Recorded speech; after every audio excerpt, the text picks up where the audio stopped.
Hi, I'm John Stevenson. We're going to be looking at the cleansing for a Gentile in 2 Kings chapter 5.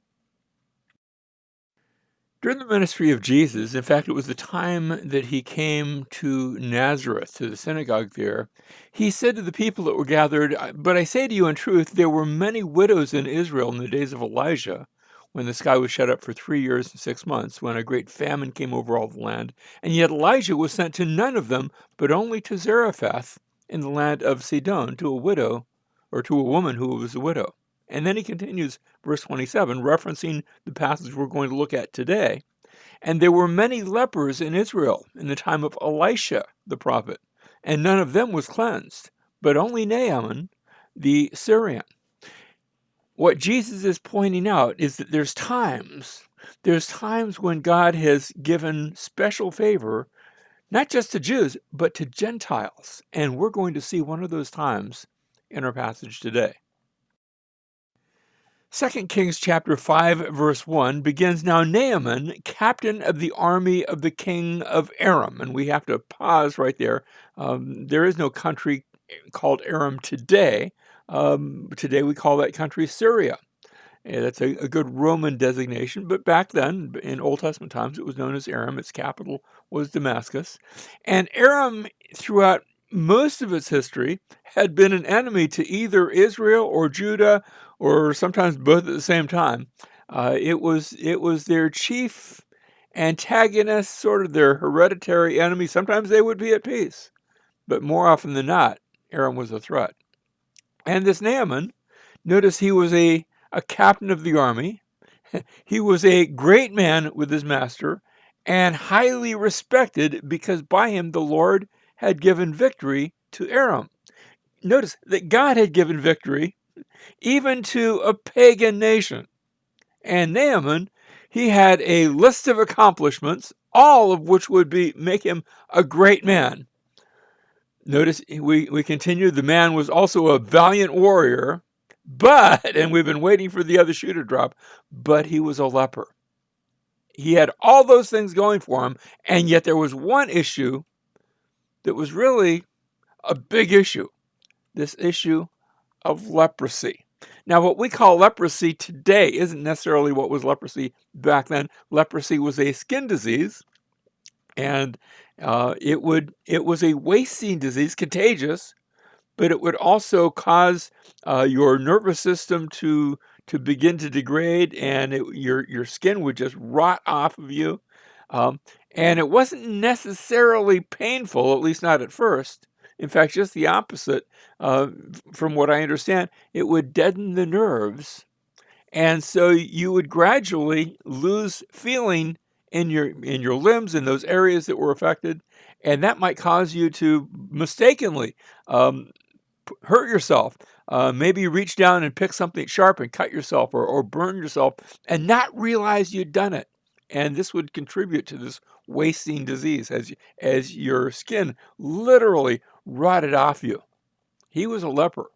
And leprosy was one of the more dreaded diseases of that era. Now, the Arameans had gone out in bands and had taken captive a little girl from the land of Israel, and she waited on Naaman's wife. So in their interactions, like I said, Israel and Judah were normally at war with Aram, sometimes one of them, sometimes both of them. And in one of these situations, the Arameans had come down and taken a slave. And this little girl, this little Jewish girl, had become a slave to the household of Naaman. Well, one day she says to her mistress, "I wish that my master were with the prophet who is in Samaria, then he would cure him of his leprosy." That's quite a thing to say. And the word, as it turns out, is going to get back to the master. This idea that there's a cure for leprosy. So notice the contrast that's set up in as the story opens between Naaman and this little girl who's not even named. He was a great man. She's just a little girl. He has great status as the captain of the army of Aram. She's got no status. She's a captive slave girl. She has no rights, no status, nothing at all going for her. In the case of Naaman, he's got great power, strength. She has no strength or power. In the case of Naaman, he is a pagan unbeliever. And by her words, she has a child's faith.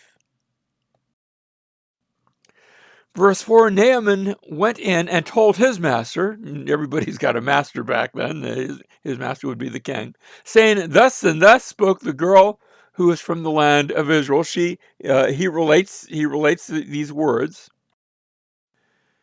Then the king of Aram said, go now, and I will send a letter to the king of Israel. Yes, they were sending letters back then. They'd had writing for many hundreds of years by now. He departed and took with him 10 talents of silver and 6,000 shekels of gold and 10 changes of clothes, sort of a king's fortune.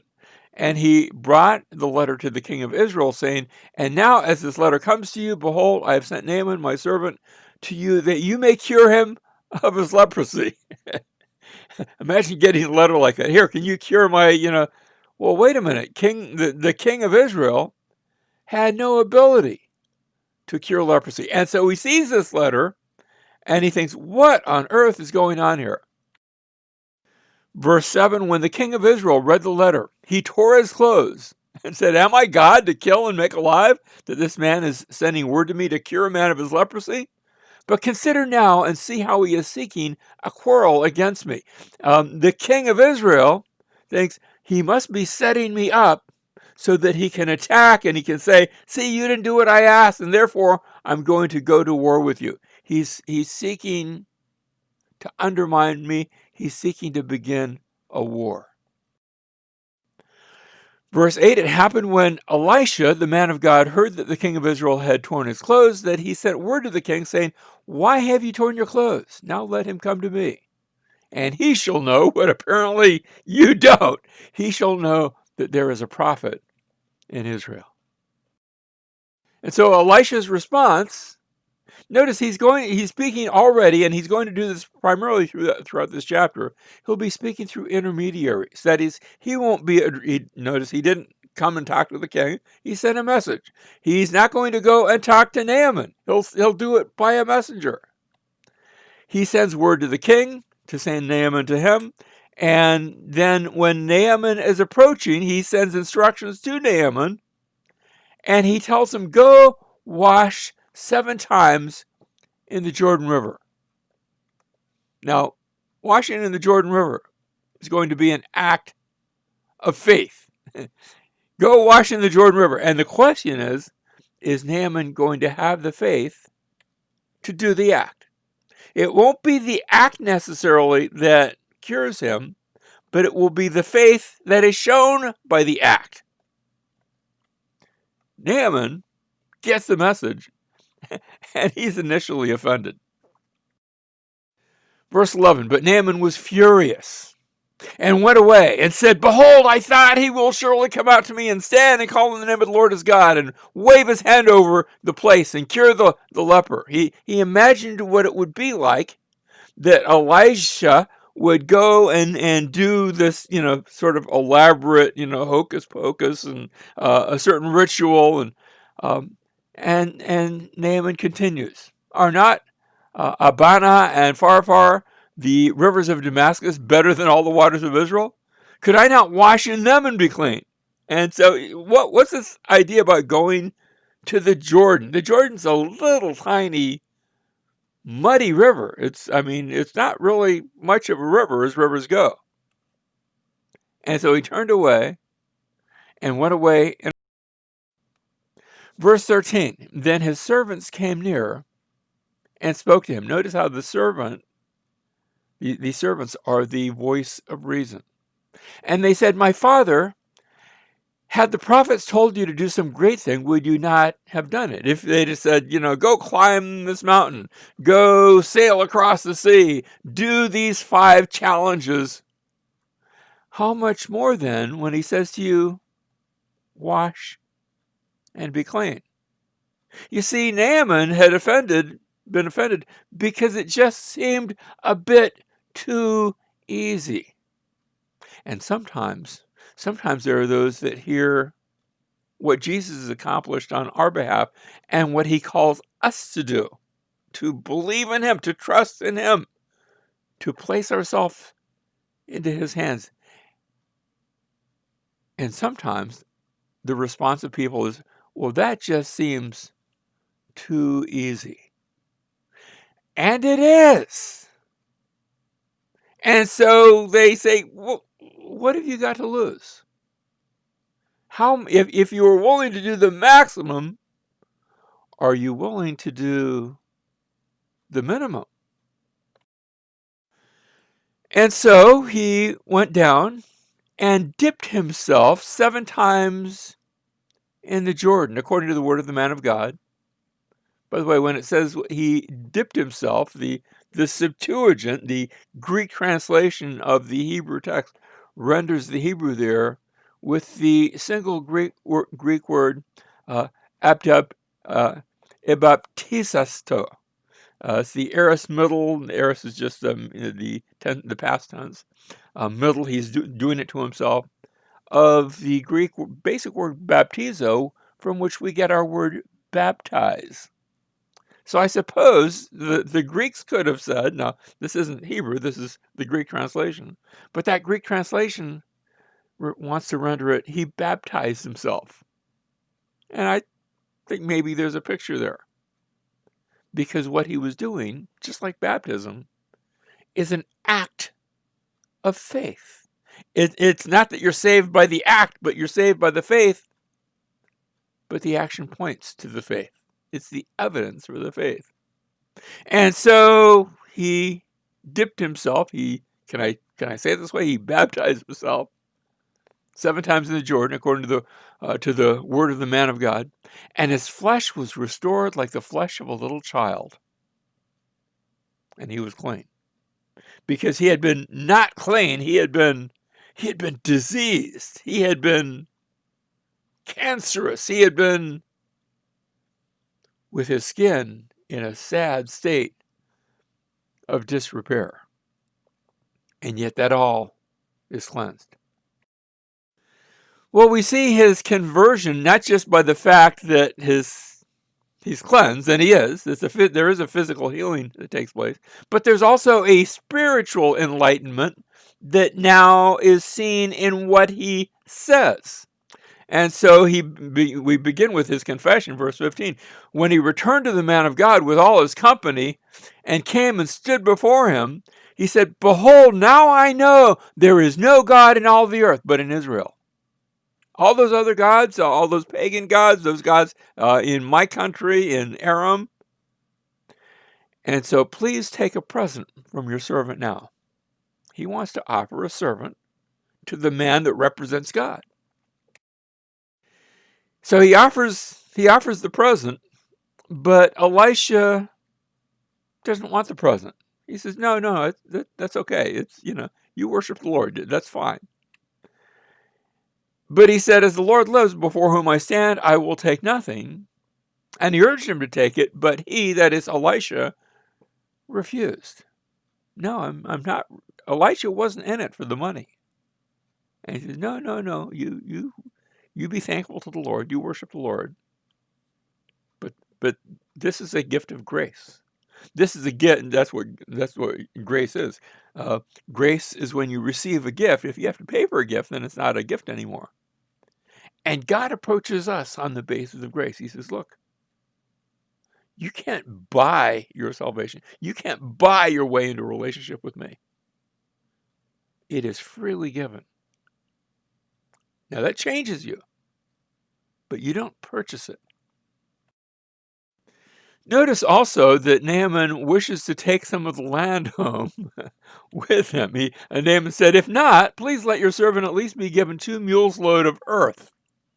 He's in the promised land. He's going to be leaving the promised land, but he says, can I take some of the promised land with me? For your servant will no longer offer burnt offering, nor will he sacrifice to other gods, but to the Lord. So I want to take a little bit of Israel with me, even as I leave Israel. that I might worship the Lord in such a way in the land, but not in the land, because I'm going to take some of that land home with me. Now, he's also thinking about future worship when we get to verse 18. So let's look at that.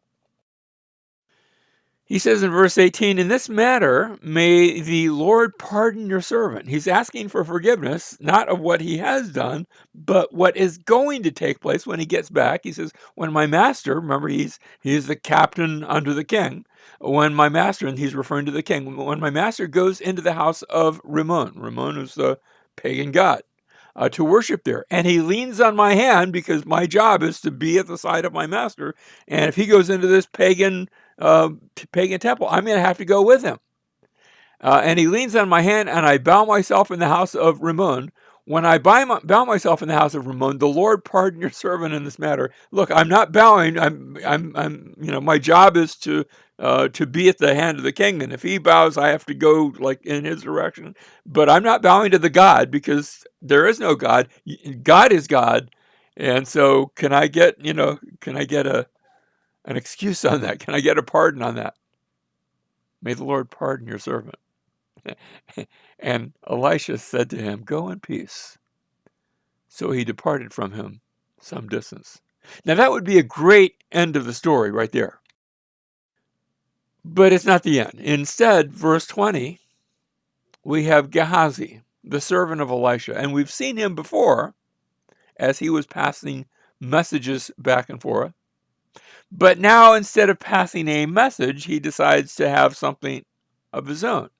Gehazi, the servant of Elisha, the man of God, thought, behold, my master has spared this Naaman, the Aramean, by not receiving from his hands what he brought. He brought all these gifts, silver and gold and changes of clothing.